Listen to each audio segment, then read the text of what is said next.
All right, we're going to open up the Yamhill County Board of Commissioners formal session on October 16th at 10 a.m. I'm going to ask Mr. Wharf to lead us in the Pledge of Allegiance. I pledge allegiance to the flag of the United States of America and to the republic for which it stands, one nation, under God, indivisible, with liberty and justice for all. Thank you for that. Before we get to our calendar session, I'd like to have Ken give us an update on what's going to happen at 10:16 today. Yes, thank you, Chair. Just letting folks know in the audience and anybody be watching online, we are participating in the Great Shakeout at 10:16. So at 10:16, we're going to be recessing formal, and then we'll be evacuating. And then once the drill is over and we return to this space, we'll resume formal session. So we're watching the clock, and I'll kind of prompt when the drill starts, and then we'll be able to provide instructions on where everybody's going. And we'll have somebody go out front and let the audience know that Actually, in reviewing the policy, we're going to have everyone who's in attendance here in person will come with us. Okay. And our evacuation point is the what we call the statue, the Veterans Memorial statue. Perfect. Thank you. All right, that brings us to our calendar session. Is there any changes? Nope. Okay. Item D is public comment. If you're in the audience and you'd like to give a public comment, fill out the tan cards. If you're online, raise your virtual hand. Right now, we have one public comment signed up, and I'm going to ask Melody McMaster to come down. Of course. And when you sit down, go ahead and give us your name and address, please. Okay. Right here? Yes. Okay, Melody McMaster. Do you have to give my whole address? Newburgh, Oregon? Newburgh, Orange, just fine. Thank you. Okay, perfect. Well, thanks for all being here and looking at our constituents, taking care of our constituents. So when you all became commissioners, the constituents of Yamhill County all own the public land that is currently an old railroad line. It is public land that we can all enjoy possibly in the future as a bike and walking trail. Imagine the amount of business it could bring in for the towns of Carlton, Yamhill, and Gaston. Imagine the safety corridor it would provide for those walking or riding on it compared to the dangers of walking or riding on Highway 47 or any other roads in our county. Imagine the recreational opportunities that we could have so close to our communities. Listening to one of your last meetings, your constituents are asking this of you, and I'm asking this of you. How many of your constituents would you need to hear from to consider the Yamhill Trail being a bike and walking trail? I did not hear anyone supporting light rail. I've never really heard at any of your meetings of anyone's, so that is something that maybe needs to be considered being taken out. But your constituents, quite a few, are asking, so is there a number that you would need to hear from? If your answer is that the majority of your constituents could ask for a Yamhillis Trail to be built, and your answer is still no, then please be honest and just say so. If you are worried about light rail coming, then take it out of your transportation goals. If you are worried about the farmers adjoining the property of the public lands, find out their concerns and let's try to find compromise. Many other rails to trails around the country have done so. Take a ride on the Banks Vernonia Trail and see how awesome it is. Ask the restaurant businesses in Vernonia how their businesses thrive because of their trail. My concerns are that farmers with land adjoining the trail might have given you money for elections, or that you feel obligated to defend them no matter what. I don't know. I'm worried to what length you would go to do so. Would you even try to sell the public land of the old rail line? Recently, you appear to be willing to sell other public land with no concern of the future of your constituents. I can only hope that you will do your best for all your constituents instead of just a select few. My hope is that when you are no longer a commissioner, that our county still owns this land and that it is being enjoyed by many. Thank you. Thank you. Thank you. All right, we have another public comment. I'd ask James Goings to come forward. Name and address, please.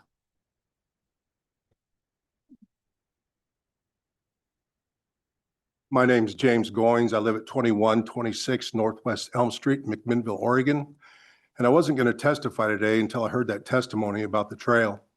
I've been around the trail and looked into it, and I think the best thing for it is to be sold. I liked Kit's proposal of taking it out of the transportation and selling our property so that we have the ability to, even you brought up in Carlton, that we have the ability to have Carlton have a piece at your last chair meeting that I was at with you. If we can give pieces and partials to Carlton that they can put in a trail part, if that's what they want, but without our farmers approving it through I believe it was a farm impact study. If we don't go to our farmers and do a farm impact study, there's been shut down. I believe it was 7 times. You brought up in the chair, it might've been 5 times. I can't remember. It was 5 or 7 times that Luba shut down this trail, and it's always going to be shut down. That's why the bridge was tore out, because we didn't go to our farmers. There should be no problem of taking this out of the transportation and taking it and selling our property to bring back 1.6 million that we still have in grants. So I'm here to testify, standing up with Chair Johnston. Thank you. Thank you. Is there anybody online that has public comment? Raise your virtual hand. Anybody else in the audience? Seeing none. All right. Thank you very much. We're going to move on. E is department updates from our assessor, Derek Wharf. Sure. You got a few minutes. Yeah, about 9 minutes. Might be the first. We can always come back to it. Yeah. Thank you. Well, also, yeah, I can do some summary updates here before we get too far into it. So thank you. Thank you, commissioners. Thank you, Chair, for the opportunity to do a department update. I think these are important moments to share with the governing body what we're up against and what we're trying to accomplish, and celebrate some success and share some opportunities. So I thank you for the opportunity to be here. I will say that the overarching thing for the year, if you will, is moving into the new government services building. We occupied our space starting in, I think, mid-April. And a big thanks to those who were involved in getting the building, getting us over there and getting us set up prior to tax season. That has been a significant relief for our office to know that we've had some opportunity to get settled in, understand how we're going to handle the traffic flow as we are now in tax season. So we'll start serving the citizens of the county and having them come through our new space. And what I've heard so far from those that have had an opportunity to come see our new space is they are thankful for the building. They tend to say, "Thank God you guys are out of the basement." So I almost had a little emotional response coming back today as I went down the stairs and thought, "Oh yeah, that's right. We used to be right down there." So beautiful space and very functional. It's been great to have planning as partners next, right across the hall. Those that don't know, planning and the assessor's office work closely on a lot of items, and we used to send citizens around the block and down, and then back to the courthouse and down into the basement and upstairs, downstairs. And when the weather was inclement or we had elderly folks, it was just a real rough situation. So to have our partners right next door, it's been great for the citizens. It's also been great for our office to collaborate with them. We did kick off a new GIS department starting July 1st with the support of the board and admin. That has been going very well. And planning as a primary user of GIS services, having them right there to come over and collaborate and do stakeholder meetings and problem solve. We've just made leaps and bounds. And I think they would share the same sentiment that we made the right move and we're really reaping the benefits already. So For the year, that's kind of it. Other than that, one time, I shouldn't say that, other than that monumentous move. I think the move to the basement was called temporary 17 years ago. I'll pause on one time, but I think Ken mentioned at a meeting not too long ago that that's our forever home, so I'll hold him to it. In any event, outside of that, it's our regular seasonal events. I'll go ahead and get started on some of the details that we had for this year to keep you apprised of all this, all the activity we're doing. And really what I'd like to shed light on is, as I hit the bullet points, is I want there to be an appreciation and understanding of the gravity of what we do. I think there's very little widespread knowledge about assessment and tax. I think people get their tax bill and grumble for a day or two and then pay it and move on. But the financial solvency of all the districts and the schools and the cities and the fire departments and the county, it all boils back to making sure we have a viable property tax program, that it's administered equitably, fairly. And we've done a great job of doing that. So this year we wrapped up valuation of the county. So the cycle goes, we value the county. Once we have values set, we turn it over to the tax side of the house, if you will. And then we levy taxes based on the values. And then we send the dreaded statements. We will start seeing folks, in fact, they don't have their statement today. They'll have it before the end of the week. Then they'll start coming in to pay, and that whole activity will start. So on the valuation side, we ended the county at just a little over $29 billion. I had thought 2 years ago we'd approach 30 billion. It's slowed a bit, and having talked or discussions with the planning jurisdictions, Heather and McMinnville and out in Newburgh, permits are down, buildings down. Sales are happening, but they're not, the volume's not there. The prices haven't dropped. The volume has slowed. So everything's kind of in this wait to see, pattern. Some of it has to do with interest rates. A lot of it for McMinnville has to do with inventory. I think they're running out of space to build on, frankly. So we might see a slowing of new construction, but the uptick in value will still be there. We're 29 billion this year. I thought it would be closer to 30.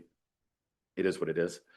To get that 29 billion and to certify the valuation transfer, we did 3,900 field inspections. So just for new construction. So we get permits, we go out on new construction, we put boots on the ground on almost 4,000 properties. And that's probably, if not more employees on property than any other department. Maybe planning does some with code enforcement and their role, but to do 4,000 for new construction, and then we did another 5,200 for reappraisal. So we've put employees on 10,000 properties this last year. So when I talk about us out in the public and being seen and what we're doing, that's a lot of activity to be engaging with the citizens. We do a great job of it. We get a lot of great reviews. But just to help everyone understand sort of the volume and the scope of what we're doing on the appraisal side.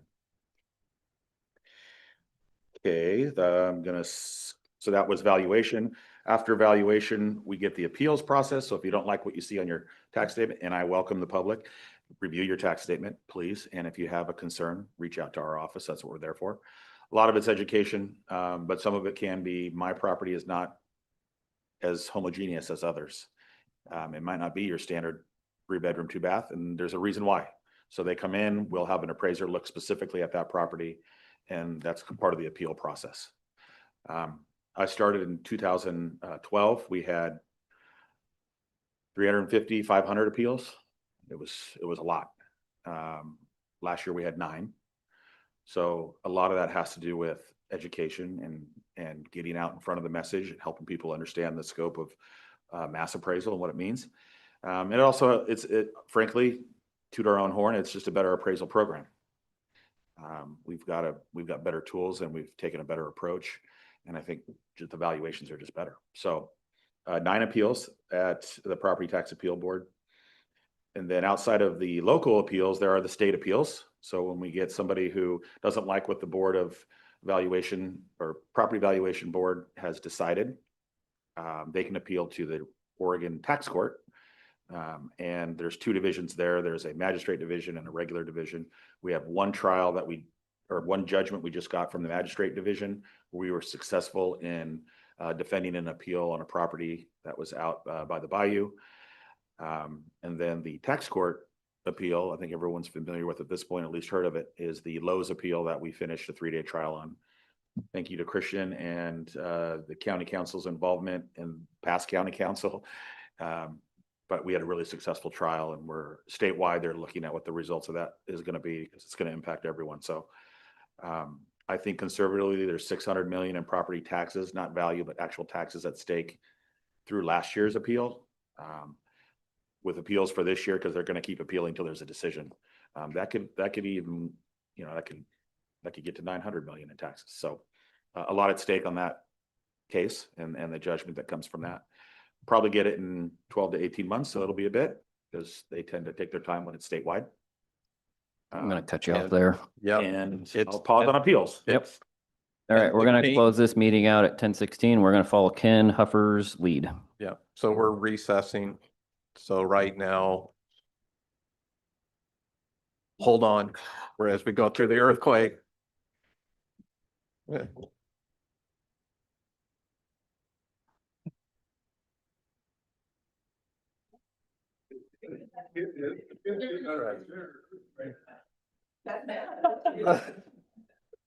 She's got to look good.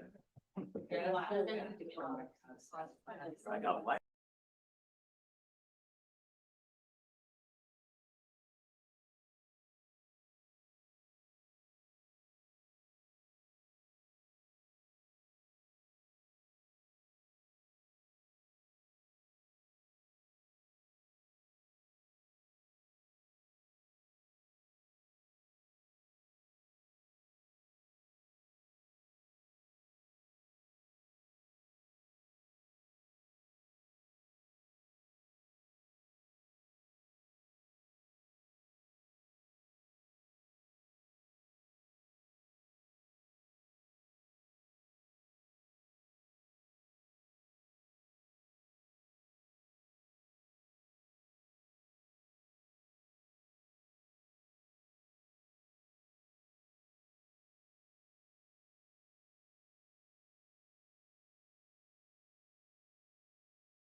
participating in that, and we're going to call this meeting back into session at 10:30.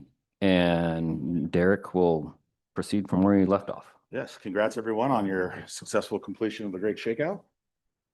Brian and Emergency Management will be very proud of us. Okay, so we ended talking about field inspections, the number of inspections we completed last year. The number this year will be the same, but the composition of inspections will shift. We have fewer permits this year. Permits have definitely dropped off. It's not the right word. There's fewer of them. It's slowed. But we still have stuff that was partially built, not complete last year, the year before, that will be coming on. So, the activity will still be there in terms of going back to ones that need to be completed. But looking down the road, there seems to be a slowing of permits. I do see some larger permits that will also close that gap. So there's bigger builds that will be coming on. There's quite a bit of hotel activity and multifamily, and we'll see those uptick. But those overarching numbers of total permits should be slower. Subdivisions. So last year we had 6 subdivisions and 126 new tax lots. That's down about 25%. But looking just at McMinnville coming off of Baker Creek in that area, the number of, as they were working through that whole land piece, there was quite a few subdivisions up there in phases. And then Newburgh is working on Mountain View and Springbrook area. So they're putting in housing going that way. That's where the major subdivisions are going in. There's just fewer of them. They're still there. That's what's available for land right now. And we'll see the rest of that over the next 2 or 3 years.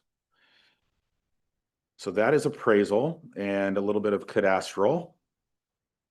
Moving on to tax, we processed 47,695 payments, tax payments last year.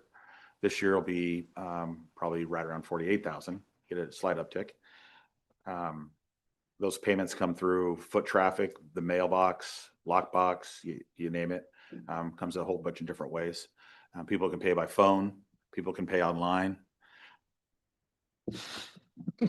All sorts of options there on our website. Last year, we distributed $177 million to 53 taxing districts. The county received 30, maybe 31, I think. This coming year, it'll be $189 million. And as I look back over like a 10-year window, that, we talk about taxes always going up 3% compounding, and it's usually 4.5, 5, because you have new construction on top. But when you look back when I started in 12 and we were right at 98 to 100 million, 14, 15 years later, we've doubled it. So a lot of pressure on property owners for taxes. I get that. 189 million is what we'll collect and distribute. We now have 54 taxing districts because we added an urban renewal for the city of Dayton, which brings our urban renewal total to 6. So I guess if Willamina, Sheridan combined, maybe Amity, seems like everybody's got one at this point. So that will be in effect for this year, and they'll get their first funding this year for urban renewal. Hampton will come online, the SIP program that was agreed upon to build their new mill, it's just an incredible facility. We had folks out there in a site inspection in combination with the Department of Revenue and Hampton, and state of the art. It's automated, and it's just incredible. That is it's a real asset out there, and that will come online in terms of the valuation. If you're unfamiliar with the SIP program, I will be sending out something about that particular the community service fee that goes along with it. The first 25 million of that project is taxable. The other 130 million is subject to a community service fee that we'll be calculating and sending, and that comes back to the county. And there's a distribution agreement in place with some of the taxing districts out there, but not to get into those numbers right now, but that will be a big one that comes online this year. And let's see, we have this last year we had roughly 13,600 accounts with tax deferral programs. They're either in farm forest deferral, there's conservation easement, there's riparian wildlife. The bulk of them are in farm and or forest. And those accounts represent 252 million in taxable value. but they have a real market value of 900 million. So that deferral program is significant for those that are in it. And every year we add a handful and take a handful out. So we're maintaining the program. After the last 5 years, we did a countywide review of all accounts that were receiving deferral to make sure they were still eligible, make sure they were in the right program. We had a lot of activity with the rural property owners through that process, but again, a lot of them was just education on what it means to be in the program, what you got to do to stay in compliance. You bought this property, didn't know you were in deferral. Well, you are. All that sort of stuff came to light because they hadn't been touched that intimately in terms of every single account in 30 plus years. So we're through that. Now we're just maintaining the new and making sure that we keep everybody sort of in compliance and moving on. Tax exemptions, we have about 3,500 tax exemption accounts with a tax exemption, excuse me. And that represents 423 million in taxable value that, but for the exemption would be on the roll. So a notable number there also. That includes everything from county-owned, city-owned property, government-owned property, local jurisdictions, veterans, charities, churches, et cetera, et cetera. So anything that's exempt throughout the county. But it should be noted that 423 in taxable value is being exempted. So that's a big number. So that gets us through valuation and the tax levy. The total tax levy for the year is 192 million and some change. We have a great tax base. We have been as consistent as any other jurisdiction in the state in terms of we'll always hit 95% of our collection. And the reason we're not closer to 100 has more to do with the 3% discount that's given for those that pay by November 11th. And when you think about the taxes that were not paid in the current year that are collected in later years, so delinquent taxes, it really makes up the balance. So we'll get to that number. I don't have any concerns, economic impacts or otherwise, about chasing that number. The other thing to be mindful of is, the valuation date, which starts the whole process, is always January 1st. So we're less than 90 days away from January 1st. I don't see issues for January 1 of 2026, which will be the base for the property tax for 26, 27. There is no indication that we're going to have some sort of massive real estate market shift or economic shift or something. Right now, my only keep an eye on it is really about the number of permits and whether or not we'll have enough to sustain the over 3% increase that'll get us to 4 or 4.5 or 4.75.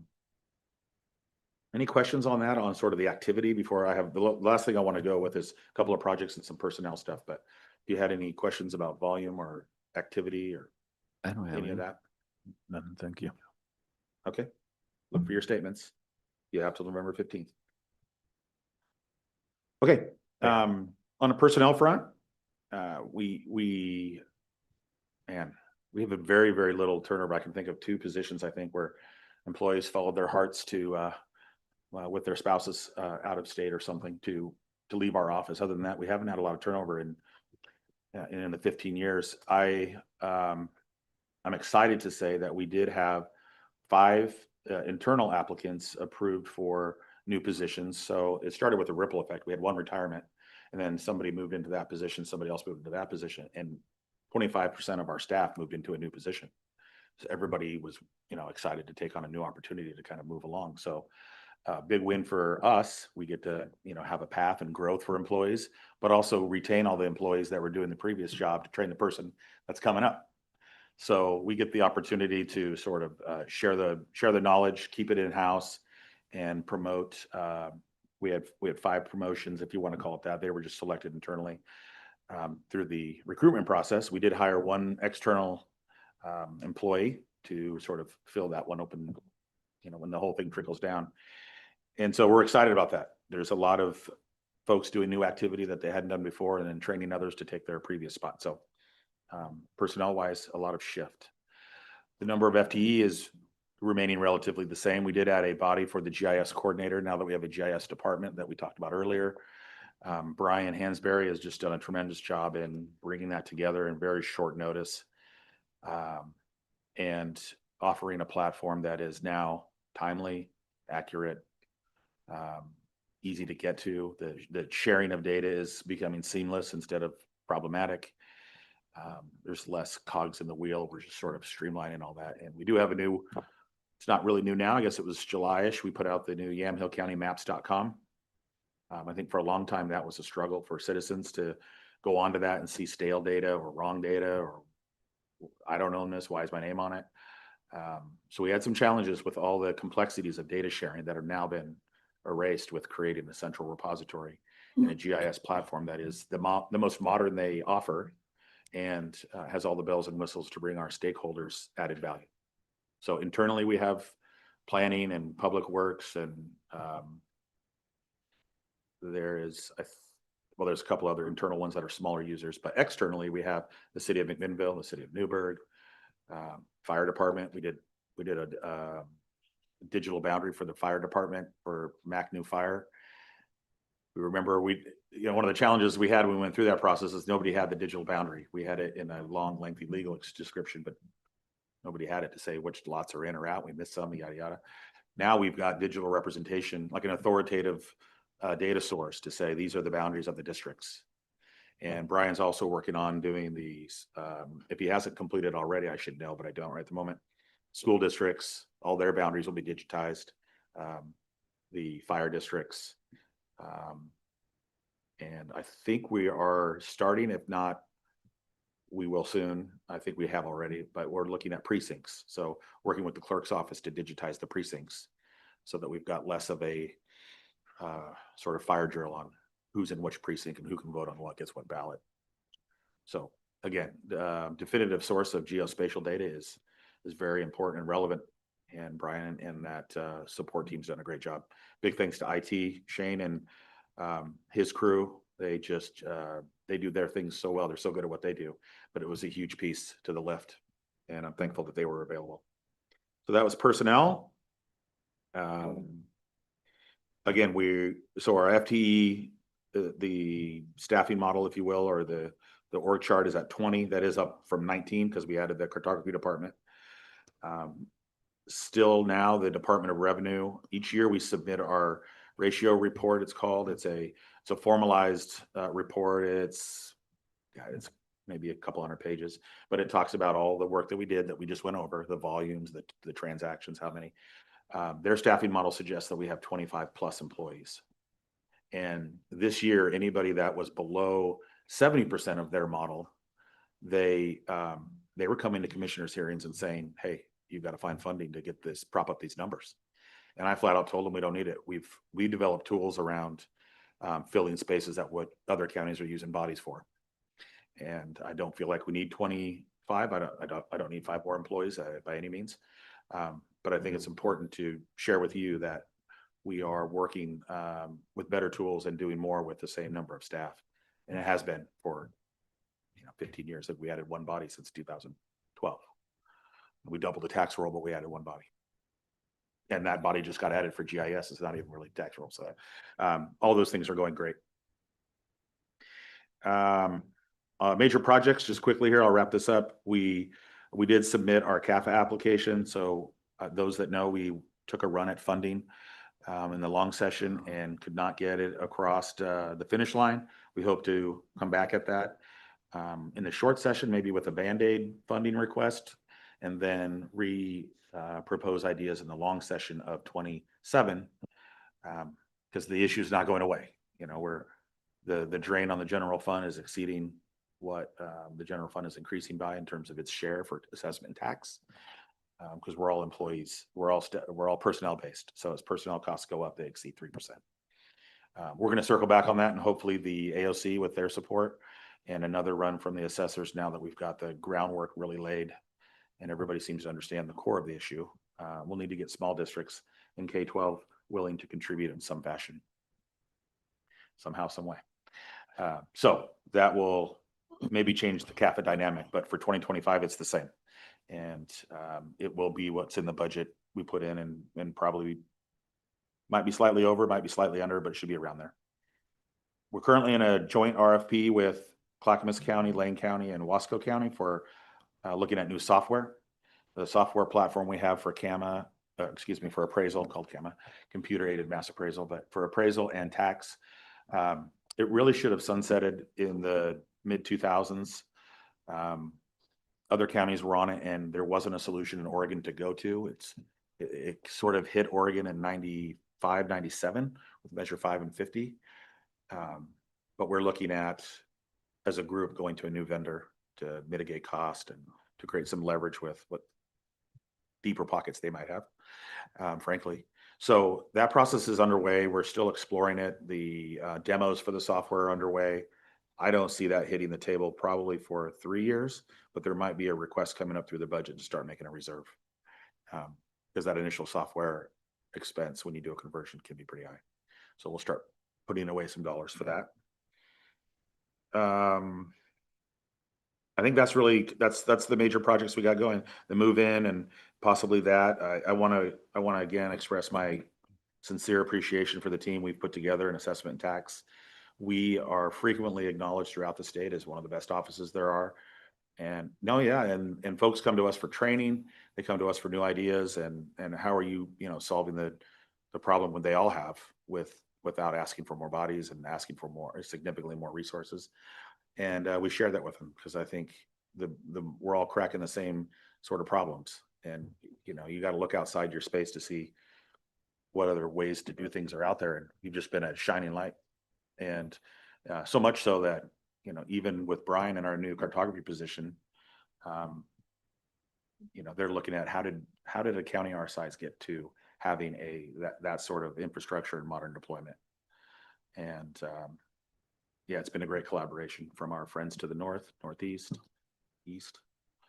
So thankful for the team, thankful for the support of this board from admin.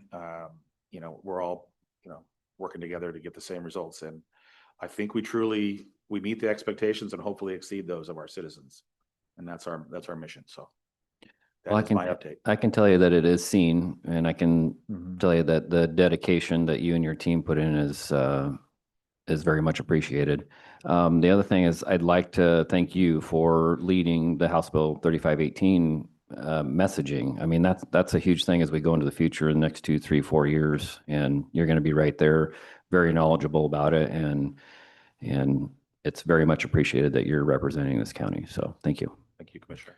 Thank you. And I always email you and let you know that the esprit de corps you guys have is admirable. So there's something about going into your office. Everybody seems to be really happy, and it's kind of fun to see. Thank you.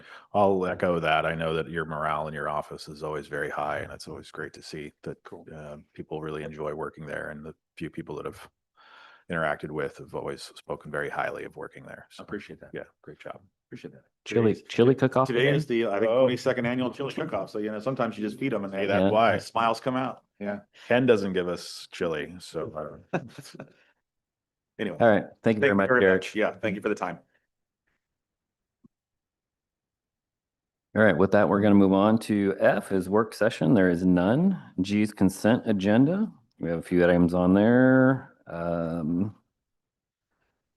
I would make a motion to approve. Is there any further discussion? None. None. All those in favor signify by saying aye. Aye. Aye. Motion passes unanimously. Thank you. H is old business. H1 is consideration of approval of a board order and findings in the matter of approving on remand planning docket number C-14-23, a conditional use permit for tax lot number R3409-00101, the applicant Carlton Hub LLC. I would move approval. Is there any further discussion? None. None. All those in favor signify by saying aye. Aye. Aye. Motion passes unanimously. H2, consideration of approval of a board order and findings in the matter of approving on remand planning docket number C-15-23, a conditional use permit for tax lot number R3523-02400. Applicant is The Ground 152 LLC. I would move approval. Is there any further discussion? None. None. All those in favor signify by saying aye. Aye. Aye. Motion passes unanimously. Thank you. Moving on to I, other business. I1 is consideration of approval of a contract employment agreement between Yamhill County and Renee Schlegel for crime data analysis services not to exceed 20 hours per week in the amount of $45 per hour, effective upon full execution through June 30, 2026, with automatic annual renewals. I would move approval. Motion's been made. Any further discussion? None? None. All those in favor signify by saying aye. Aye. Motion passes unanimously. Thank you. Item I2 is consideration to authorize Jessica Beach or designee to apply on behalf of Yamhill County's Department of Community Justice for the 2025-26 Oregon Women for Agriculture Youth Mini Grant Program to be used to purchase a new greenhouse and gardening equipment in the amount of $1,000. I would move approval. Motion's been made. Any further discussion? None. All those in favor signify by saying aye. Aye. Aye. Motion passes unanimously. Thank you. I3 is consideration of approval of amendment number 3 to agreement number 185833 between Yamhill County and the Oregon Health Authority Board Order 25-269 for public health services, increasing funding by a total of $352,770.33, retroactive to July 1, 2025 through June 30, 2026. Chair, I move approval. Motion's been made. Any further discussion? None. All those in favor signify by saying aye. Aye. Aye. Motion passes unanimously. Thank you. Item I4 is consideration of approval of an access agreement between Yamhill County and the new Carlton Fire District, NCFD, granting NCFD access to and use of that certain portion of the county-owned abandoned rail corridor adjacent to NCFD's property located within the city limits of the city of Carlton, and as further described in the access agreement, effective upon full execution through August 2028.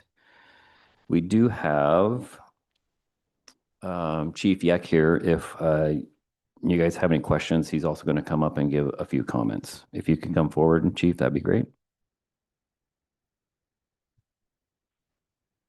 Welcome. Good morning. Thank Good you. morning. So we're requesting access to the rail corridor behind our station. It's kind of come to our attention that there's a lot of ladder fuels and really the corridor has become overgrown. And the way that the corridor works, you know, we have lots of farmland to the north. And I feel that if we were to get a significant wind event, that could push things straight down into the city of Carlton. And I would like to create a fuel break using the property that's behind our fire district.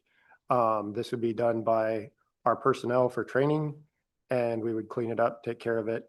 A couple other my other concerns are how close some of the housing is to that fuel. I do have a couple of pictures that I can share with you, but it shows the ladder fuels going straight up and right next to houses, which really is a huge concern to me. And I would like to make sure that that is cleaned up and taken care of. All right, thank you. Anybody have any questions? No, I've just got a packet here, thank you, Chief, of emails from Chief Lusich over the years expressing the same concerns about the trail area and the county not sort of maintaining it, and there were concerns about fire danger. I think I was probably in our administrator's office every week saying, hey, what are we going to do about this? But there were so many constraints on what we could do. We had issues with migratory birds. We had issues with just the capacity to maintain it. So this is something I think is a really a good idea. So thank you for your interest. Anything else? No, that's it. All right, thank you very much. Yep, thank you. I would make a motion to approve item I4. Is there any further discussion? None.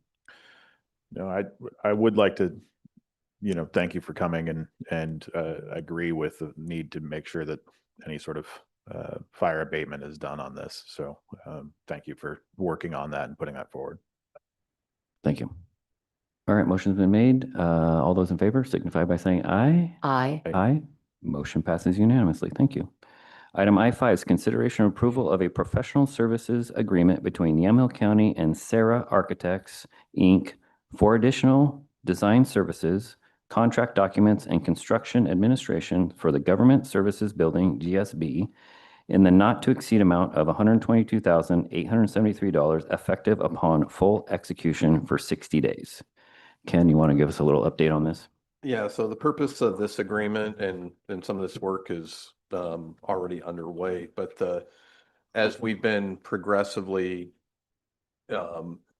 moving and occupying the new building, there are some construction needs before we have several departments that can't move in until we do some constructions. So the intent of this, it changed the scope. The original, which we still have an agreement that we're still working on fit testing and facilitating the move and executing this.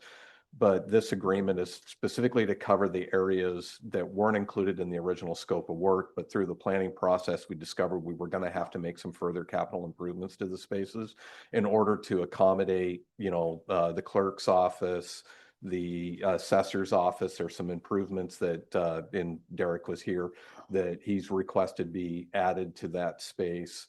And then also the areas that HHS is going to be occupied because we have HIPAA considerations and things like that.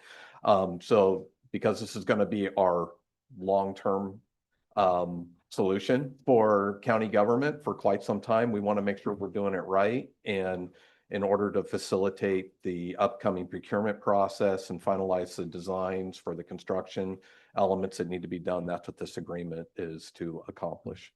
Okay. Any questions? Just now that it's in writing, it's GSB, huh? That's what we landed on. That's what we've been using. It is for this contract. All right. I would make a motion to approve. Is there any further discussion? None for me. None. All right. All those in favor signify by saying aye. Aye. Aye. Motion passes unanimously. Thank you very much. Thank you, Ken. J's public hearings, there is none. K is announcements. Commissioner King? Yeah, last week, beginning of this week, a lot of AOC meetings. And I am report back that I am on the committee for the Oregon Judicial Department.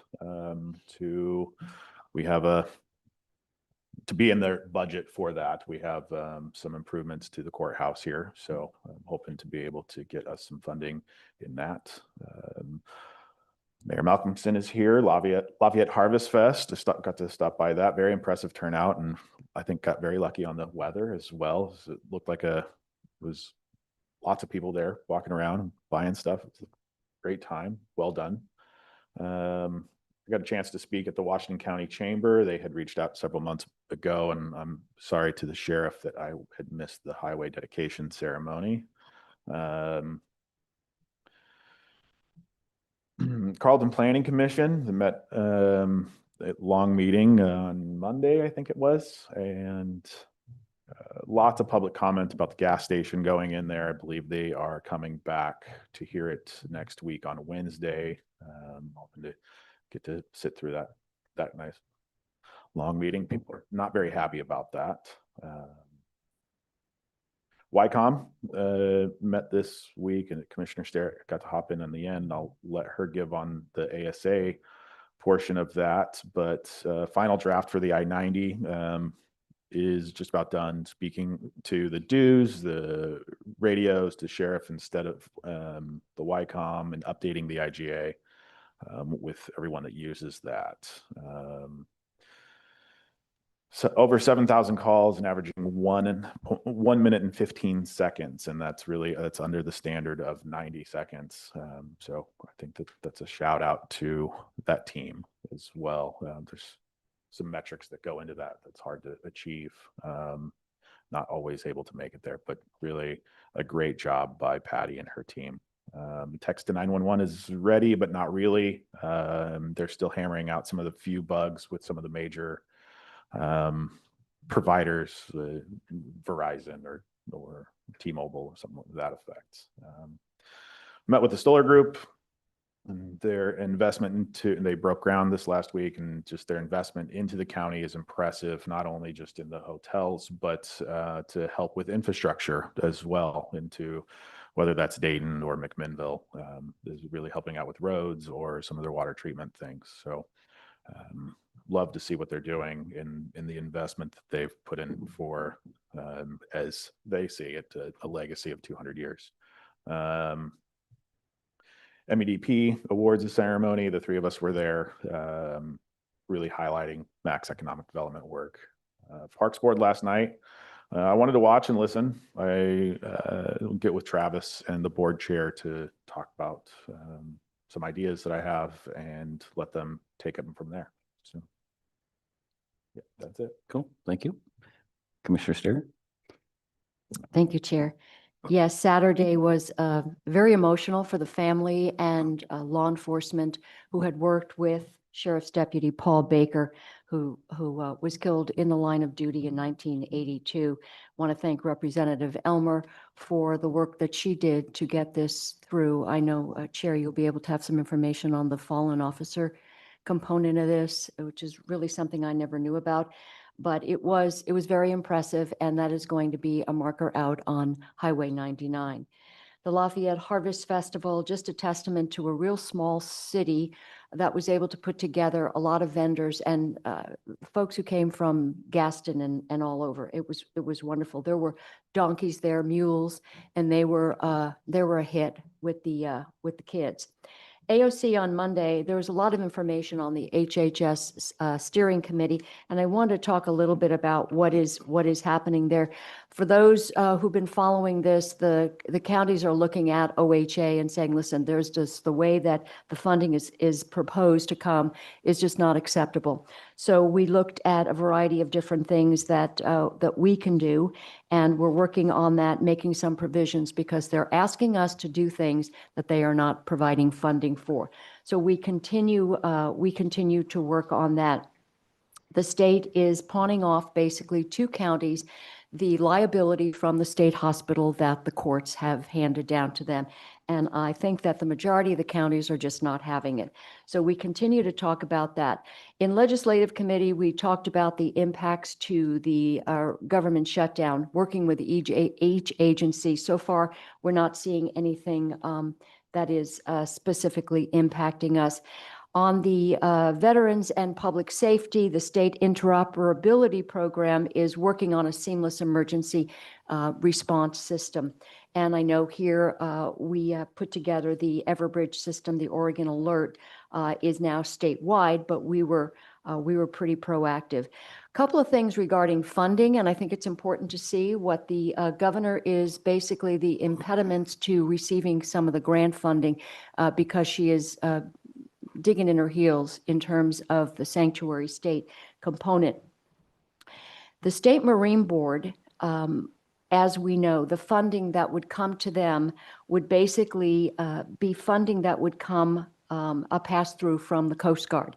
Because of the language that required cooperation with ICE, Oregon will probably not get the funding. There's negotiations still going on, but we're looking at that Marine Board grant, which is being in jeopardy.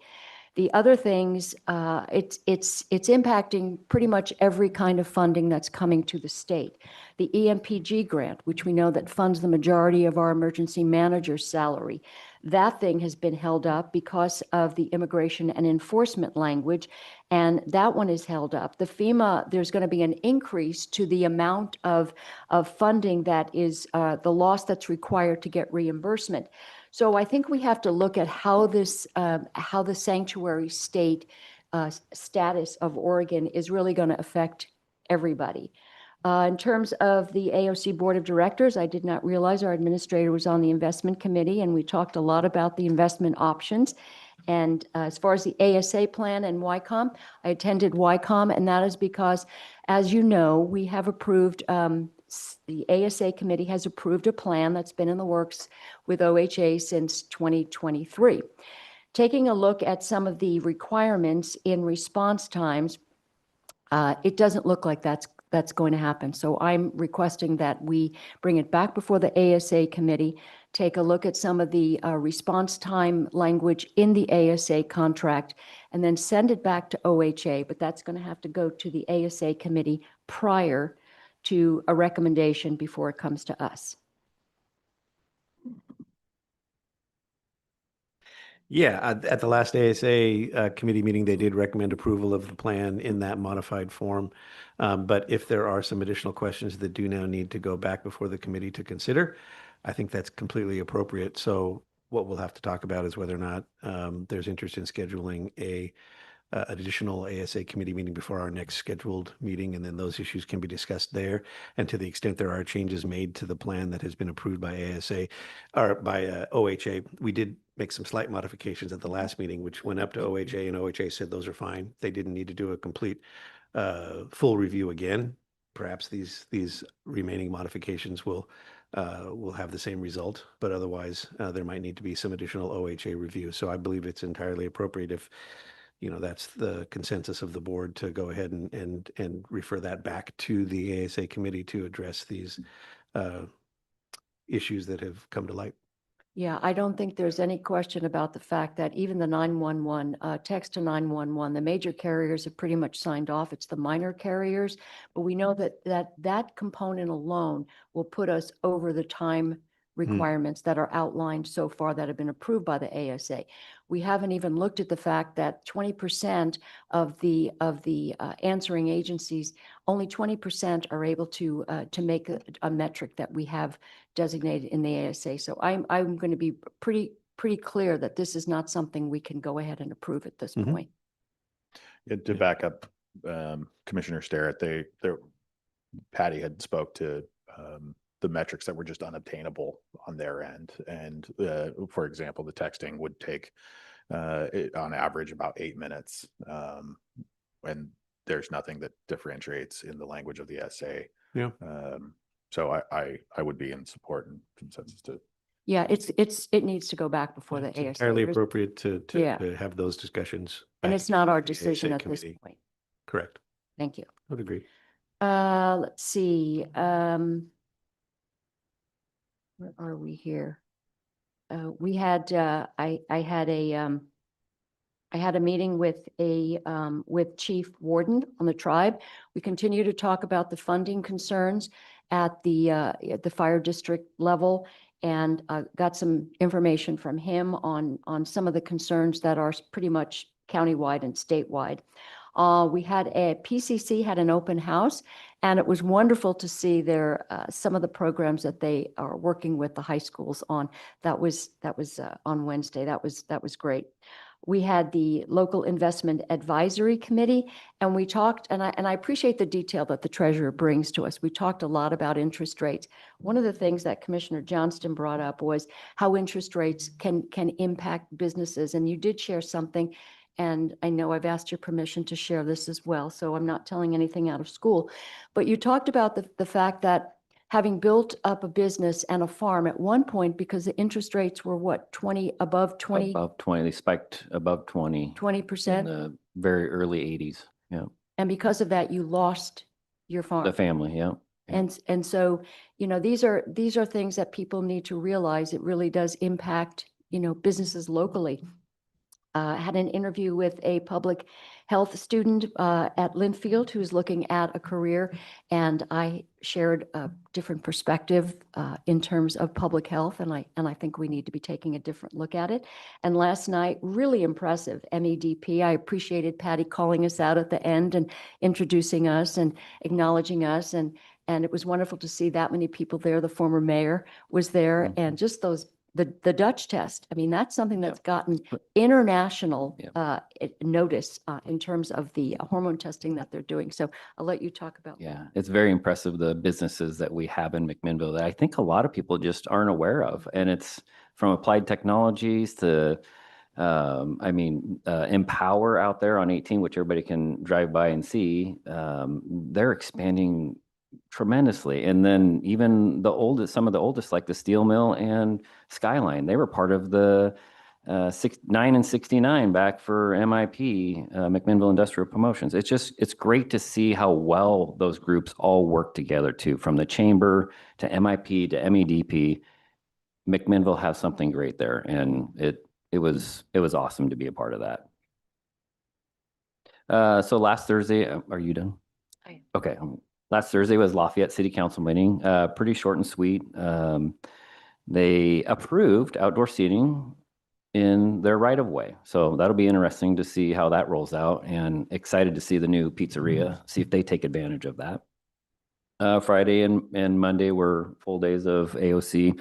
One thing I want to pinpoint on that I thought was very interesting, and something that if it does come to fruition, and kudos to the state to recognize the hurdles that it is to for people to build houses and apply for permits and the engineering and getting plans approved. They actually have a program that they're going to implement that you can have pre-set, pre-approved engineered plans that will cut that time down of the permitting. So I'm going to keep a close eye on that. I think that's going to be exciting to watch, especially as hopefully we start getting a little more traction with homeowners wanting to build ADUs on their properties. So anyway, that's something to keep an eye on. Saturday, Lafayette Harvest Fest, fantastic. Mayor was there representing at the city booth, and as you walk around, there's a lot of crafts. A lot of, service booths. There was one lady that cleans houses there that we got some cards from, engaged with them. One of them was a neighbor business owner in Lafayette of ours, the dog groomer. Talked to them for a little bit. First time I got to meet them. And then when we were rounding out at the end, they had a history booth of Lafayette. And one of the pictures on there was, it was actually a 3D modeling of Lafayette locks. And we just had our on-site tour during the Lafayette or the Yamhill Rivers access tour. And one of those stops was Lafayette locks, but we were on the other side. So it was kind of cool to see this 3D image of looking down in the locks and how it used to operate. And on the park side, there was this ramp that came down into the steamboat area where the steamboat would park. And you can actually go there now and kind of see that ramp, but it's buried under the silt. But you could see where you could just remove that silt and that ramp is still there. So that was pretty cool to kind of end Saturday and see the history of that. Also Saturday was the highway dedication. Commissioner Sterrett touched on it. I'm just going to follow up with it's odmp.org. So it's the Officer Down Memorial webpage. You can go on there, and there's absolutely phenomenal stories on there, and people that across this country, even though something would happen in Oregon, you'd have a tie to the East Coast, and I remember him and thanking him for his service. And it's just absolutely phenomenal to be part of that dedication. And the sheriff absolutely knocked it out of the park, emceeing that for them and that family. So that was a great event. Sunday was McMinnville Fire District Volunteer Pancake Feed Breakfast. As always, awesome turnout and great fire truck rides. If you ever get a chance next year, take the kids there, and you'll get to go around the block in the fire truck. Tuesday was the open house for the PCC. The one point on that is that the Tigers Manufacturing, absolutely phenomenal. It's this program, it's not even a CTE program that is just set up, kids go through it. This is a sustainable program that makes money, part of Newburgh High School, and now in combination with PCC. Those kids made $7,000, profited $7,000 last year. They get paid to be in this class, minimum wage. They're actually Newburgh School District employees in this class. They have 30 kids that apply every year. Only 15 get accepted. They wiggled a little bit this year and got they approved for 16. But just a great group of kids, and watching the stuff that they see out of those machines and items that they build in conjunction with ARE. Alvin is just, without him, I mean, he stepped all that up. He knew there was a need, and he stepped it all up to get employees coming in. And these are the kids that are, maybe aren't super interested in college. I know I wasn't. I was, farmed all my life, and that's what I want to do. And some of these kids, I even asked one of the kids, like, how's math class? He's like, I hate math. This is for those kids. They have another option to be hands-on, run these machines. Alvin is right there helping them, and they absolutely love it. Have you ever toured the Tiger Manufacturing at the school? I have not. No, Nope. we should get Joya to get us a tour, because it is fantastic. Yeah, I I would- think I've done it twice. And I would love it's that. That'd be amazing. phenomenal. And they have contracts. They actually have Yep. contracts. They run it as a business. The kid that was there, he was a senior, and he was the He CEO. was the, They no, write- he was the CFO. Write the CFO. contracts. the It's CFO. impressive. Very Yeah. Those two guys Yep. were a real feel-good shot in the arm, because it was Yep. like, these are kids that are going to make something of themselves. Yep. And then he hires most of them too. Yep, That's the great- hires them, yep. He's got some of the original ones. He's been running that program for about 9 years, and he's got one of the original kids out of there that actually now does the training on site at ARE. Yeah. Let's see, I lost track here. Saturday, we had MEDP awards. That was fantastic. I already touched on that. Parks Board meeting last night. Appreciate Commissioner King come to that. Really great conversations. We just started towards the end conversation about addressing fees. So they're going to finish that next Parks Board meeting, and then I'm sure we'll have some recommendations coming before us on what it looks like to change our fees. And it's going to be based on metrics, which we don't know yet. We're trying to get information from the Marine Board on what the metrics are. If we charge more, we might get less grant funding back. So there's going to be some curves there that we need to follow, and they'll go through it all and come back with a recommendation. And that's all I got. We're going to close her out at 11:16.